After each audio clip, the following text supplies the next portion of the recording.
ನಮಸ್ತೆ. ನನ್ನ ಹೆಸರು ಆಶಾ ನೂಜಿ. ರಾಮಸಾಂಗತ್ಯ ಎಂಬ ಕಾವ್ಯ ಸಂಕಲನದಿಂದ ಸುಂದರಕಾಂಡ ಭಾಗವನ್ನು ನಾನು ಜಾನಪದ ಶೈಲಿಯಲ್ಲಿ ಪ್ರಸ್ತುತಪಡಿಸುವೆ. ರಚನೆ ಇಂದಿರಾ ಜಾನಕಿ ಎಸ್ ಶರ್ಮಾರವರು ಬರೆದಿರುವ ರಾಮಸಾಂಗತ್ಯ. ಮುಂದುವರಿದ ಭಾಗ ಜಾನಪದ ಶೈಲಿಯಲ್ಲಿ. ಮಿಸುನೀಯ ಮೃಗವನ್ನು ಬೇಕೆಂದು ಬಯಸಿದ ಮೃಗನಯನೆಯ ಕಂಡನೆದುರು. ಹನುಮಾನ ಕಿವಿಯೋಳು ಬಿದ್ದಿತು ಮಾನಿನಿ ನುಡಿಯುವ ರಾಮನ ಹೆಸರು.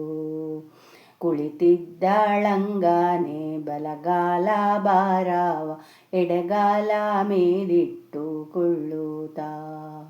ಬಲಗೈಗೆ ಎಡಗೈಯ ಆಧಾರವನ್ನು ಕೊಟ್ಟು ಬಲಹತ್ತದಲ್ಲಿ ಗಲ್ಲ ಬಿಡುತ್ತಾ. ಬೆರಳುಗಳಿಂದ ಕಪೋಲವ ಮುಚ್ಚುತ್ತ ದೃಷ್ಟಿಯ ನೆಲದಡೆಗಿಟ್ಟು. ರಾಮನ ದಾರಿಯ ಕಾಯುತ್ತಲಿರುವಳು ಧನುಜನೊಳಂತರ ಬಿಟ್ಟು. ದಾನವೀಯರ ಮಧ್ಯೆ ಏಕಾಗ್ರ ಚಿತ್ತದಿ ರಾಮನ ನೆನೆಯುತ್ತಲಿದ್ದ. ಸಾತ್ವಿಕತೆಯ ಪಡಿಯಚ್ಚಿನ ಮಾರುತಿಯನು ಕಂಡ ಮಾರುತಿ ನಲಿದ. ಈಪ್ಸಿತಾರ್ಥವ ಹೊಂದಿ ಕೃತಕೃತ್ಯನಾದನು ಕಂಡು ಸೀತೆಯ ಹನುಮಂತ. ತಾ ಬಂದ ಉದ್ದೇಶ ಹೇಳಲೆನ್ನುತ್ತ ಸಜ್ಜಾದನಳಿಯೇ ಧೀಮಂತ. ರಾತ್ರಿಯ ಕೊನೆ ಜಾವದಲ್ಲಿ ಕೇಳಿ ಬಂದಿತು ಅರಮನೆಯಲ್ಲಿ ವೇದ ಘೋಷ. ಎಚ್ಚೆತ್ತ ದಾನವೇಂದ್ರನ ಮನದೊಳಗಿತ್ತು ಜಾನಕಿ ಎಡೆ ಮೋಹ ಪಾಶ. ಆಭರಣಗಳ ಧರಿಸಿಯೇ ಹೊರಟನು ಸುಂದರದ ಸುಗೆಯ ವನಕ್ಕೆ. ಉಪಪತ್ನಿಯರು ಹಿಂದೆ ಹಿಂದೆ ಬಂದರು ಪತಿಯನ್ನು ಓಲೈಸಲಿಕ್ಕೆ. ದೀವಟಿ ಬೆಳಗುತ್ತಾ ಬೆಳ್ಗೊಡೆ ಹಿಡಿದಾರು ಚಾಮರವನ್ನು ಬೀಸಿ ದೊರೆಗೆ. ಕಾಮಪರಾಧೀನ ರಾವಣನದ ನಡೆದಾನು ವೈದೇಹಿ ಕುಳಿತಿರುವೆಡೆಗೆ. ಪರಿವಾರದೊಂದಿಗೆ ಬರುತ್ತಿಹ ರಾಜನ ವೈಭವವನ್ನು ನೋಡಿ ಸೀತೆ. ಬಿರುಗಾಳಿಯಲ್ಲಿ ಸಿಕ್ಕ ಬಾಳೆಯಡೆ ಗಿಡದಂತೆ ಕುಸಿದು ಹೋದಳು ಭೂಮಿ ಜಾತೆ. ಶೃಂಗಾರವಿಲ್ಲದ ಲಾವಣ್ಯವತಿ ಮುಂದೆ ಬೇಡುತ್ತಾ ನಿಂತ ತೊರೆದು. ಪ್ರೇಮ ಕಟಾಕ್ಷವ ಬೀರಲಿ ಎನ್ನುವಂತೆ 20 ಕಣ್ಗಳ ತೆರೆದು. ದಾನವ ರಾಜ್ಯದ ನಿರ್ಮಾತೃ ಕಾಡಿದ ಲಂಕಾ ವೈಭೋಗವ ತೋರಿ.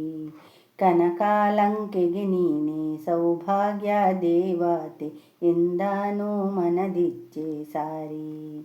ನಿನ್ನನ್ನು ರಾಗದಿ ಸೇರಿಸಿಕೊಳ್ಳೆಂದು ಅಂಗಾಲಾಚ್ಯುತ ಸಾಮ್ರಾಟ. ಮುಖಚಂದ್ರ ಸುಧೆಯನ್ನು ಹೃದಯೋ ಚಕಕೋರಕ್ಕೆ ಉಣಿಸೆಂದ ಬಯಸುತ್ತ ಬೇಂಟ. ಧನ್ಯವಾದಗಳು. ನಮಸ್ತೆ. ನನ್ನ ಹೆಸರು ಆಶಾ ನೂಜಿ. ರಾಮಸಾಂಗತ್ಯ ಎಂಬ ಕಾವ್ಯ ಸಂಕಲನದಿಂದ ಸುಂದರಕಾಂಡವನ್ನು ನಾನು ಜಾನಪದ ಶೈಲಿಯಲ್ಲಿ ಪ್ರಸ್ತುತಪಡಿಸುವೆ. ರಚನೆ ಇಂದಿರಾ ಜಾನಕಿ ಶರ್ಮಾ. 10 ಬಾಯಿಗಳಿಂದ ಹಲುಬಾಲು ರಾಜನು ವಿಚಲಿತಳಾಗದೆ ಸೀತೆ. ಕಾಮುಕ ವೃತ್ತಿಯು ಧನುಜ ಸಾಮ್ರಾಟನಿಗೆ ತರವಲ್ಲವೆಂದಳು ವಿನುತೆ. ರಾಘವನೆದುರಲ್ಲಿ ಸ್ವರ್ಣಲಂಕೆಯ ಋಣಕ್ಕೆ ಸಮಾನವೆಂಬಂತೆ. ದಶಕಂದರನ ಮುಂದೆ ಹುಲ್ಲು ಕಡ್ಡಿಯನ್ನಿಟ್ಟು ಮಾತಾಡಿದಳು ರಾಮಕಾಂತೆ. ಭಕ್ತಿಯಂ ಕೈಲಾಸವಾಸಿಯಾಗಿದ್ದ ಆ ಕಾಪಡ್ ಪಠ್ಯದಿಂದೆನ್ನ ಕದ್ದೆ. ಧರ್ಮಾತ್ಮನಾದ ಜಟಾಯುವು ತಡೆಯ ರೆಕ್ಕೆಯ ಮುರಿದಿಕ್ಕಿ ಕೊಂದೆ. ಸತ್ಕುಲದಲ್ಲಿ ಹುಟ್ಟಿ ಕಾಮಾಂಧನಾಗುತ್ತ ಪರಸತಿಯರ ಕಾಡುತ್ತಿರುವೆ. ನೀನೇ ಕಟ್ಟಿದ ಲಂಕೆ ನಿನ್ನಿಂದಲೇ ನಾಶವಾಗುವುದನ್ನು ನೋಡಲಿರುವೆ. ಸಜ್ಜನರಾಡಿದ ಬುದ್ಧಿ ಮಾತನ್ನು ಬಿಟ್ಟು ಕಾಮ ಪಿಪಾಸು ನೀನಾದೆ.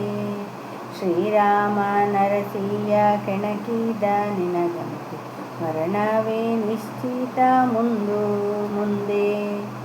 20 ಕಿವಿಗಳ ತೆರೆದಿಟ್ಟ ಕಾದಿದ್ದ ಜಾನಕಿ ಅನುರಾಗದುಲಿಗೆ. ನೀತಿ ಬಾಹಿರನೆಂದು ನಿಂದಿಸಲಾಕೆಯು ಕೋಪವು ಕೇರಿತು ದೊರೆಗೆ.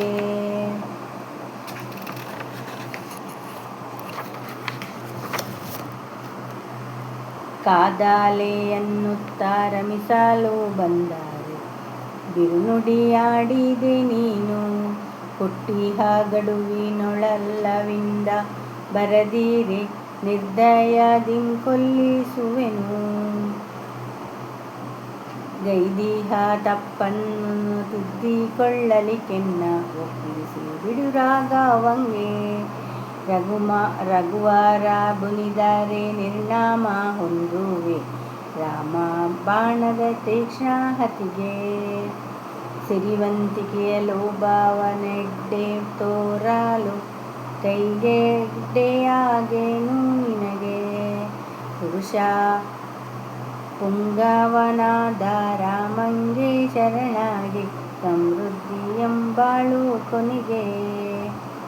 ಜನಕ ನಂದಿನಿ ಬೇಡ್ದ ನುಡಿ ಕೇಳಿ ದಶಕಂಠ ರೋಷೋದ್ರೇಗದಿ ಕಂಪಿಸುತ್ತ ಸೀತೆಯನ್ನೊಲಿಸಲು ಭೀಕರ ರಾಕ್ಷಸರಿಗೆಲ್ಲ ಕಠಿಣಾಜ್ಞೆ ಇಟ್ಟ. ಕಾಮ ಕ್ರೋಧನ್ನುಮತ ರಾವಣ ಸೀತೆಯ ತಿವಿದನು ವಾತ್ಸಲ್ಯದಿಂದ. ಧ್ಯಾನ ಮಾಲಿನಿ ಕರೆದೊಯ್ದಳು ಭವನಕ್ಕೆ ಪತಿಯನ್ನು ಸಾಂತ್ವನದಿಂದ.